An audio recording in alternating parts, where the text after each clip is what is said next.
জানি না আমার মোবাইলটা কাজ করছিল না একটু আগে। আমি একটা ভিডিও দিয়েছিলাম, জানি না আপনাদের কাছে গেছে কি না। তো আমি আবার নতুন করে দিচ্ছি। সেটি হচ্ছে, আমি কিন্তু কোনো রকম স্ক্রিপ্ট লিখে আপনাদেরকে বলি না, ঠিক আছে? তো সেই জন্য হয়তো মাঝে মাঝে কিছু ভুলে যাই আমি। তো যাই হোক, আমি কিছু ভুলে যাব তার আগে বলে ফেলি ফটাফট। তো সেটা হচ্ছে, আপনারা কেমন মেয়েকে বিয়ে করবেন যাতে আপনারা না ঠকেন, সেজন্যই আমার আজকের এই ভিডিওটি। সেটি হচ্ছে, আপনি নিজের থেকে কম সুন্দরকে বিয়ে করুন, আপনি তাহলে কখনোই ঠকবেন না, ঠিক আছে? এবার দেখা গেল আপনি নিজেই সুন্দর নন, আপনি দেখতে কালো, মোটা, টাকমাথা, তবে আপনি কী করবেন? এরকম তো মেয়ে পাবেন না আপনি যে টাকমাথা। আমি তো কোনো দিন টাকমাথা মেয়ে দেখিনি আজ পর্যন্ত। হ্যাঁ, দেখেছি, গোনা বাছা দুজনকে দেখেছি, তাও সেরকম টাক নয়। তো মেয়েদেরকে সাধারণত পাবেন না ওরকম, ছেলেদেরই হয় টাকমাথা, আর খুব কম বয়স থেকে হয়। এই 18 বছর বয়স থেকে টাকমাথা হয়। আমার তো এরকম পরিচিত বন্ধু আছে, সেই জন্য আমি বলতে পারছি।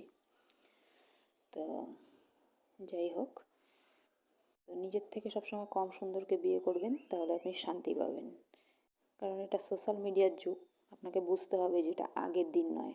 আগের দিনে কী হতো, মানুষ শুধু একজন ছেলেকেই দেখতো, নিজের স্বামীকেই, তাও ডাইরেক্ট বিয়ের দিন, ঠিক আছে? আর সোশ্যাল মিডিয়াও ছিল না আগের দিনে। তো আপনাকে এখনের যুগের হতে হবে, এখন যেমন হচ্ছে আপনাকে সেভাবেই ভাবতে হবে। আমি একটু স্পিডে বলছি, কারণ হাতে একদমই সময় নেই। শর্ট ভিডিও এটা, কিছু time and rules and regulation থাকে, টাইমের ব্যাপার থাকে। তো যাই হোক, তো আপনি কোনো জ্যোতিষীর কাছে গিয়ে, ঠিক আছে, ছকটা মিলিয়ে তারপর বিয়ে করবেন, নচেত কিন্তু আপনি কোনো দিনই বিবাহিত জীবনে সুখী হবেন না। আর আমি আপনাকে পরামর্শ দেবো যে আপনি লাভ ম্যারেজ করেই বিয়ে করুন, যদি আপনার এজ ঠিকঠাক থাকে, বিয়ের এজ না পেরিয়ে যায়। পেরিয়ে গেলে তো করার কিছু নেই, আপনার দুর্ভাগ্য রেডি আছে, ভোগার জন্য রেডি থাকুন, ঠিক আছে? কারণ ঘটকের এক চোখ কানা, এক পা খোড়া, সবাই বলে, ঠিক আছে? ওখানে সব কিছু আগের থেকেই সেট করা থাকবে। আপনি দেখতে যখন যাবেন, আপনার সঙ্গে কীরকম ব্যবহার করবে, কী কথা বলবে, হাসবে না কাঁদবে, সব কিছু সেট করা থাকে।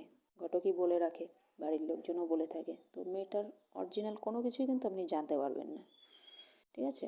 লাভ ম্যারেজ করেই মানুষ জানতে পারে না। আপনি নিজেই ভেবে দেখুন না, প্রেম করেনি এমন কোনো মানুষ আছে? সে ছেলেই হোক, মেয়েই হোক। তো আপনাকে থোড়াই বলবে সে প্রেম করেছে, কত কী করেছে। তো আপনি ওরকম কারোর ব্রেকআপ করা মেয়েকে যদি বিয়ে করেন, তাহলে তো ঠকবেনই। তো নিজে যাকে প্রেম করেছেন, যার সাথে, তাকেই বিয়ে করুন, সেখানে আপনি